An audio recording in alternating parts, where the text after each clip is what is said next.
अब मैं संघर्ष से मुक्त होना चाहता हूँ। सब लोग केवल चुनाव में 15 दिन और 1 महीना आपको लॉलीपॉप देंगे, मलाई देंगे, किशमिश देंगे या फिर रसगुल्ला देंगे, मुर्गा देंगे, दारू देंगे। बाकी चुनाव जिस दिन बक्सा बंद हो जाएगा उसके बाद फिर आपसे 20% कमीशन और 25% कमीशन, 30% कमीशन वसूला जाएगा। बिहार में भाजपा जेडीयू से लेकर छोटे दलों द्वारा उम्मीदवारों के ऐलान के बीच अब दावेदारों के दिल टूटने की खबरें भी सामने आने लगी है। ऐसा ही एक वीडियो वायरल हुआ है जिसमें टिकट न मिलने पर एलजेपीआर नेता अभय सिंह फूट फूट कर रोते नजर आ रहे हैं।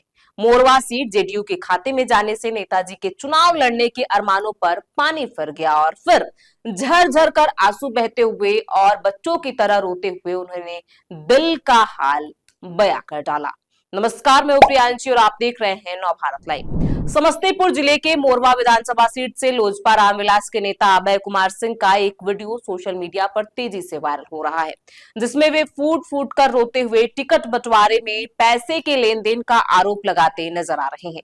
वीडियो में अभय सिंह कहते दिख रहे हैं कि हमसे ज्यादा किसी ने पैसा दे दिया, इसीलिए उसे टिकट मिल गया।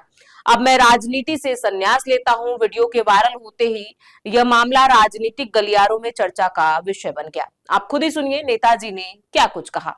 हम संघर्ष करें 30 साल का, हम फिर चुनाव लड़े, ये मेरे बस में अब नहीं है। अब मैं संघर्ष से मुक्त होना चाहता हूँ। सभी साथियों को भी कहना चाहता हूँ कि इतने दिन में मुझसे जो गलती हुई होगी उसके लिए सब लोग मुझको क्षमा करेंगे।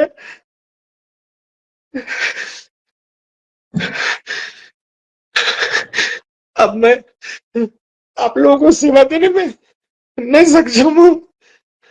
मैं परेशान हो गया हूँ इस टिकट वाली व्यवस्था से। मैंने बार बार सब लोगों पर भरोसा किया, सभी दल पर भरोसा किया, निर्दल भी चुनाव लड़ के देखा। लेकिन मैं एक बात कहना चाहता हूं, आप तमाम सर्वदलीय कार्यकर्ता से जो हाल मेरा है वही हाल सबका होगा, हो भी रहा है। किसी का कोई सुनने वाला नहीं है। सब लोग केवल चुनाव में 15 दिन और 1 महीना आपको लॉलीपॉप देंगे, मलाई देंगे, किशमिश देंगे या फिर रसगुल्ला देंगे, मुर्गा देंगे, दारू देंगे। बाकी चुनाव जिस दिन बक्सा बंद हो जाएगा उसके बाद फिर आपसे 20% कमीशन और 25% कमीशन, 30% कमीशन वसूला जाएगा। वो सारे लोग इसी दिन का इंतजार कर रहे थे। साहू जी सोच रहे थे कि मैं चुनाव फिर से जीत जाऊं तो फिर हम 30% के जगह पर अगली बार 35% कमीशन लेंगे। दूसरी तरफ हमारे विद्यासागर भैया भी सोच रहे होंगे कि अगर मैं चुनाव जीत जाऊं तो मैं फिर कमीशन वही वसूलूं। हम फिर कमीशन अब 30 कर देंगे। अब तो साहू जी 30 कर दिए हैं, तब 30 उनके लिए भी आसान होगा, अब तो वो 35 कर देंगे। मोरबा अपने हाल पर रहेगा। कल से मोरबा को, कल भी मेरे साथ इतनी विषम परिस्थिति गुजर रही थी, फिर भी मोरबा के 2 लोग, और मैं बताऊं यादव समाज के लोग, कल भी मुझको फोन कर रहे थे कि भैया मेरे माता जी का तबीयत खराब है और एक किसी भाभी का तबीयत खराब था, इलाज कराने के लिए। मैं उतनी परेशानी के बावजूद भी उनके लिए कुछ रास्ता निकाला हूं। तो मैंने न जात देखा, न पात देखा, न हिंदू देखा, न मुसलमान देखा। एक विधायक जी हैं जो हमको हराए हैं, जो मोरबा को हराए हैं।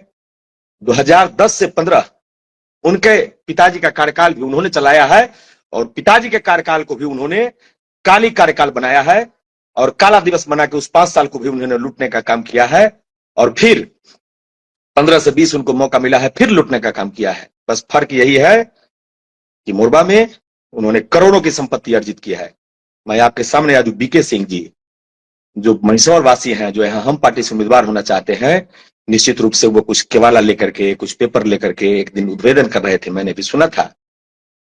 थोड़ा ज्यादा बोलते हैं बीके सिंह जी, थोड़ा हल्का बोलते हैं, लेकिन उनके कहावत में जो एक बात थी वो उन्होंने जो पेपर केवाला का दिखाया था कि 17 केवाला इनके कार्यकाल में, 5 साल के कार्यकाल में हुआ और इनकम टैक्स से बता रहे थे कि इतनी छोटी सी कमाई थी, इनके इनकम टैक्स का कोई मैंने सर ये पे ही नहीं था परिवार में, और करोड़ों की संपत्ति अर्जित किया है। वो सारी कमीशन की कमाई थी, काली कमाई थी। जिस तरह से मोरबा लूटा गया 15 से 20 में, उसी तरह से मोरबा फिर लूटा गया 20 से 25 में, और 25 से 30 फिर लूटा जाएगा। मैं आश्वस्त आपको करता हूं।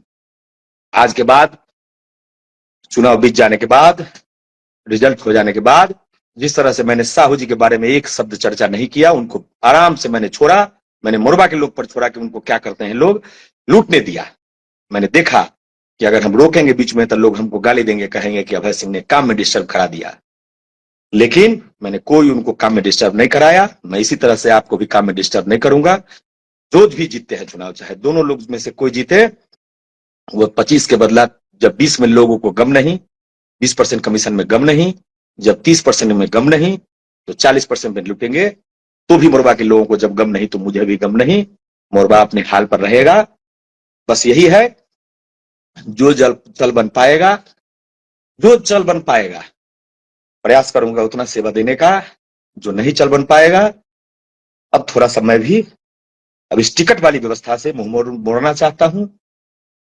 मैं अपने आप को, मेरी दिली इच्छा है, राजनीति से संन्यास लेना चाहता हूं। मेरे बस का राजनीति नहीं है। मोरबा की जनता बहुत माने ज्ञानवान जनता है, बहुत कर्मठ जनता है। दरअसल 2020 के विधानसभा चुनाव में अभय कुमार सिंह लोजपा रामविलास के प्रत्याशी रहे थे और इस बार भी वे मोरवा सीट से दावेदारी कर रहे थे। लेकिन जब एनडीए गठबंधन के तहत चिराग पासवान की पार्टी को 29 सीटें दी गई, तब मोरवा और रोसड़ा सीटें भी उसके हिस्से में थी। बाद में नीतीश कुमार के नाराज होने के बाद सीट जेडीयू के खाते में चली गई, जहां से पूर्व विधायक विद्यासागर निषाद को उम्मीदवार बनाया गया। इस फैसले से नाराज अभय सिंह ने फेसबुक लाइव के जरिए अपनी पीड़ा जाहिर की और राजनीति से संन्यास लेने की घोषणा कर दी। वीडियो में वे काफी भावुक नजर आ रहे हैं और अपने समर्थकों से बता रहे हैं कि वो अब राजनीति छोड़ना चाहते हैं। इस पूरी खबर पर आपकी क्या राय है, हमें कमेंट बॉक्स में लिख के जरूर बताएं। बहुत बहुत शुक्रिया।